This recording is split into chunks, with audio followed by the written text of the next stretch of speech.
Yo, Dales here, and welcome to another video about my time at Evershine Kickstarter. In my last video I talked about the Kickstarter project in general, and if you should back it. Today I want to talk to you about all the updates that Videogames released on the Kickstarter page. The last couple of days I was on vacation in the Netherlands, and when I returned I was greeted by tons of updates. I actually wanted to make videos about every single update, but with this big batch of news, I thought I should make one big video about them. Maybe you are here to discuss the updates yourself, or you are looking for a quick update about everything that has happened. I'm actually only here to ramble about my thoughts, so let's jump right into the first update.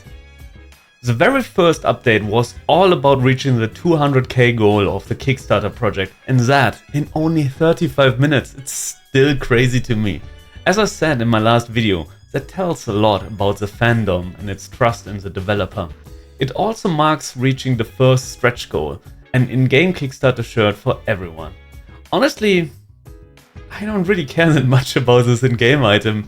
In the previous game, it was a nice piece of equipment in the start, but it also marks a really strong start into the Kickstarter project, so it's definitely a cause for celebration. The second update was about the past and the future of the studio. After starting to plan my time at Portia in 2015, almost a whole decade later, the studio has grown from 10 people to almost 80 people. When my time at Sandrock was at its height of development, a publisher actually approached the studio with the goal to make a mobile game in the same world of Portia and Sandrock, but later dropped out. As Sandrock shipped out, Videogames wanted to use some of the lore ideas of the mobile game, and thus my time at Evershine came to be. This time, we are not a builder, but a governor of a settlement, managing the growth of the settlement and the settlers. At the core lies the theme of people coming together to make a new home, no matter where they are from. The devs also expect less problems in developing the game due to their experience with the previous games. This time, the story is supposed to be as long as my time at Portia, with a focus on delivering an epic and tight story experience. Also, depending on who you recruit into your settlement, you might get other side quests as other players. They also plan to add co-op to the single player story from the get-go, something that did not really work out with my time at Sandrock. They also feel that Portia and Sandrock were too bloaty with too many mechanics and minigames. To voice my own thoughts, I'm still not sure about the new direction of the game, moving away from being a builder. It's just something that I'm used to at this point, so I'm a little bit afraid that the new changes will change too much. But the gameplay was also always only a vehicle for me to experience the story and engage with the characters. So in the end, I'm sure it will turn out great and will deliver a good experience. But I honestly don't think that Portia and Sandrock were too bloated. I actually liked having so much story in Sandrock with all the little bits of activities that I could do on the side. There's something magical for me in very long stories because it gives me the feeling the game never ends. I mean, all good things have to end at some point, but when you are invested in characters, you just want to see more and more of them. So I sincerely hope that they will kinda reconsider and make the game at least as long as Sandrock. After reaching $500k on the Kickstarter, the second batch of stretch goals were released, including a swimming mechanic, hot spring dates, pets, pajama sets, and new photo poses. It's nice to see that the devs were prepared to get so much support. And more gameplay interactions are always great, especially when you like role-playing and hanging out with the characters in-game. More social activities are always welcome. People nowadays like to play around with photo modes as well, and I always felt that the photo mode in Sandrock was a bit lackluster in customization, so having more tools and immersion is definitely a plus for me. Close to reaching the $1 million milestone, we got a heartfelt thank you message by the devs and another load of stretch goals. I actually really like messages like this. It adds something personal to the relationship with the devs and just creates a fuzzy feeling to celebrate with everyone in the community. But damn, The new stretch goals! Logan and the builder from Sandrock are visiting Evershine 3 years after Sandrock. It's always awesome to see characters from past games in newer games, especially with the new art style that will probably add tons of details to Logan. Without spoilering too much from Sandrock, if you haven't played it already, do it now. Logan, he's just an awesome bro. Being able to tweak the appearance of the builder and the relationship to Logan also makes the whole visit even more immersive and feels like seeing your own past self in a new light. I'm really looking forward to that story bit, especially hearing news about what has happened in Sandrock. We also got goals for adjustable height. Now I can finally recreate myself in Evershine as the small man that I truly am. We also might get the opportunity to vote for an additional romanceable character. They also dropped the information that all voting will be done after the Kickstarter is done, so if you are starting to get interested, you still have a chance to participate. With update 5, Pathia Games addresses the story of the game and says that story is still king, with a deep and moving story, fun characters, and surprising twists. We also get a little sneak peek about Evershine in general and a bit of general lore of the franchise, hinting about the origin of the name Evershine. Pathia is also looking back at Sandrock, where they had the feeling that they did pretty well with characters with issues at the start of the game and over the course of the narrative overcoming those issues. Especially because the settlement is gathering people with no better options. Remember that the evil Duvos empire is right next door? It's open season on the type of stories they can come up with. Some of the stories will get dark and the game might get bumped up in age rating, so we can probably expect even more mature stories and destinies. While Sandrock was about fixing something that was broken, Evershine is about creating something new with your crew. I myself really like the development of the characters in Sandrock. There's just something immersive to people facing the problems and find ways to improve. Life is all about reflecting about yourself and growth, so in combination with even more mature stories in Evershine, I can already see great stories on the horizon that will probably move me and you to tears. Update 6 shares some light on the new photo poses. We actually get 80 poses in total for the 8 core members, with a $1.7 million goal for another romanceable character. That would bring us to 90 poses, especially because we, as a community, are able to come up with ideas that we can submit to the devs. After that, we all will be able to vote on the best ones. Just like before, the submission and voting phase will be after the Kickstarter. Plenty of time for you guys to come up with ideas. So I guess it's time to do some poses in real life, so we can send those to the developers. What could be a funny pose? Something like this? No, this is kinda cringe. The next update is probably one of the most important ones for us players. We finally get some bios on the romanceable characters, so it's time to fall in love and pick your favorite, so you can dream about them till the game gets released. Without going into detail with every character, the bios so far are a good introduction of what we might expect in storytelling. All characters seem to have stumbled in life, facing difficulties and ending up in the settlement. I also like that we have some seemingly older characters, which is actually great for me because look at me, I'm getting on in age, I have a beard. I'm sure I will vibe with the characters. We also got Steph from Sandrock again. Even though he only showed up for a short time, that character was loved by the community. I also really loved his voice acting. So far, I'm not sure who to pick as a waifu. I still really like Elsie from Sandrock, so right now it's tough for me to move on. You know how it is. But well, stories make characters for me, so I'm sure we'll find somebody over the course of the game. By the way, speaking about Elsie, update 8 is another lore bit for us to enjoy. This time it's a report made by Jasmine from Sandrock telling us about Howlett's hunters and the adventures of Logan, Haru, Elsie and Fang. Apparently over the years they have grown quite big as monster hunters and are now one of the largest adventurer guilds in the central free cities. Honestly, I can only recommend giving it a read yourself. It's always nice to see developers care about the characters they have created. After finishing Sandrock, you are just left with a small hole in your heart, wondering where your favorite characters will end up, so it's good to see that they succeeded at what they started. This also gives me the feeling that we will hear quite a bit about Sandrock and Evershine, making the whole franchise universe even richer for us.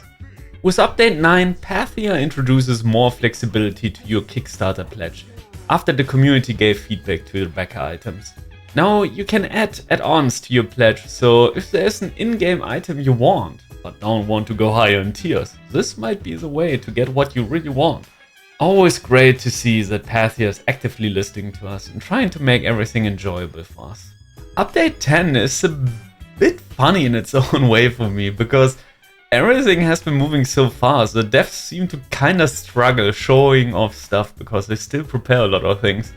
We really are a crazy bunch of a community. I really like this interaction. We get a look at the backer shirt from the first update and a bit about the flirting feature. I really like this feature, even though we only got a little glimpse at it right now. Yet again, it adds immersion to our interaction with characters and also allows us to express feelings, even before we are in a romantic relationship. Also, Avery looks quite charming blushing after getting praised. Isn't he simply adorable?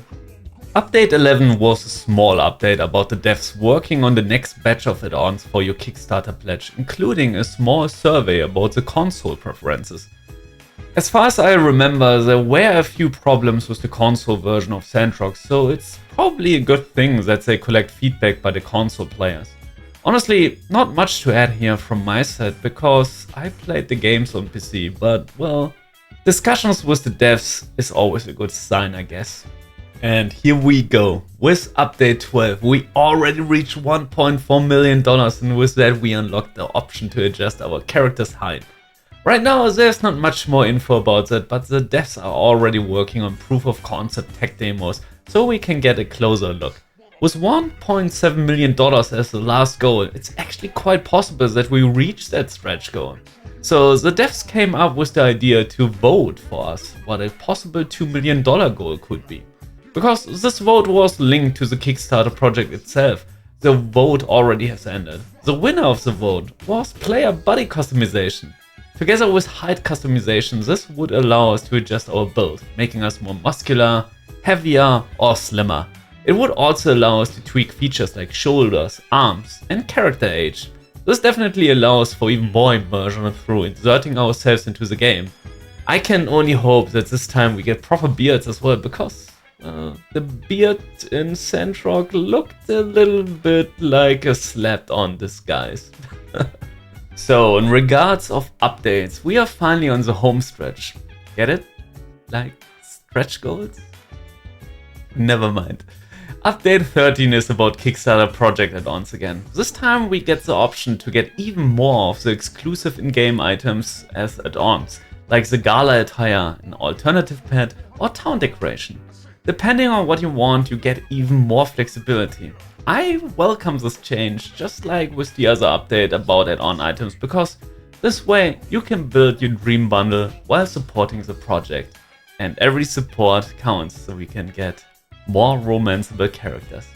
The next update shares more insight about how Evershine came to be and a bit more about the characters. While the abandoned mobile game had a gacha system in place, they debated how many of the mechanics they wanted to keep for Evershine, with the core question if all characters get introduced through storyline and side quests and have less player agency, or if they are scattered throughout the land where the player has full control. The answer at the end was, why not both? The core characters will be tied to the storyline, but other than them there will be 20 plus named characters that are introduced through the main quest, side quests and recruitment. Some of them will even be hidden. They will have unique relationship stories, but less content than the core characters. There will also be random NPCs with random traits, who might have some common relationship arc, but no unique ones. With that huge selection of settlers to choose from, every playthrough will be different. Because you assign roles to your settlers, some might be good at cooking, while others are better than fighting. The wrong assignment will make the characters angry, and apparently they will let you know. Depending on your relationship with your characters, the devs also opt for dynamic interactions between the characters, like being jealous if they are all in love with you. I personally welcome the sheer amount of options to play around with. It also makes the whole relationship with the characters way more dynamic, and I can only hope that will bring a unique experience to everyone, depending on the characters that you focus on. I mean, in the end, you are the governor. If you play favorites and the game reacts to them, that makes it more immersive in general. I guess at this point you can see a pattern here. I'm a big fan of immersion. I don't really like one-sided characters. Obviously, we all have our traits and edges. So if the game incorporates that together with deep character stories, I will be very happy.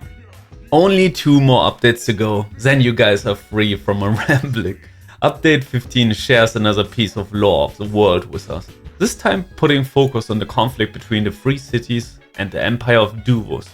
In Sandrock, the conflict with Duvos kinda escalated and introduced tensions between the nations. With the settlement being close to the border, we will probably see even more of those tensions. Having characters like Steph around, a former soldier of Duvos, it will also give us more insight into the dealings of the empire. While I do like cozy feelings in games like this also introduces stakes that makes us work together as best as we can. I'm expecting some very interesting storylines out of this. And here we are with the last update for now. Update 16 focuses on the 500k stretch goal about the character from Portia or Sandrock visiting Evershine. Like I said before, we as a community will be able to vote after the Kickstarter. I think there are some fan favorites like Fang from Sandrock who have a pretty good chance to be voted for, but for me the obvious choice is definitely Elsie. But I would also love to see a character like Ginger from Portia, because that will probably show what her canon destiny is without spoiling anything about the character for now. Who do you guys want to see in Evershine? With the new art style, I think the characters will probably look very different as well. Also, a few years have passed, so who knows how the characters will turn out. On one side, I'm looking forward to this. On the other hand, I'm a bit afraid. I mean, you know how it is, right? We all have a little bit of headcanon how our favorite characters live on after finishing the game.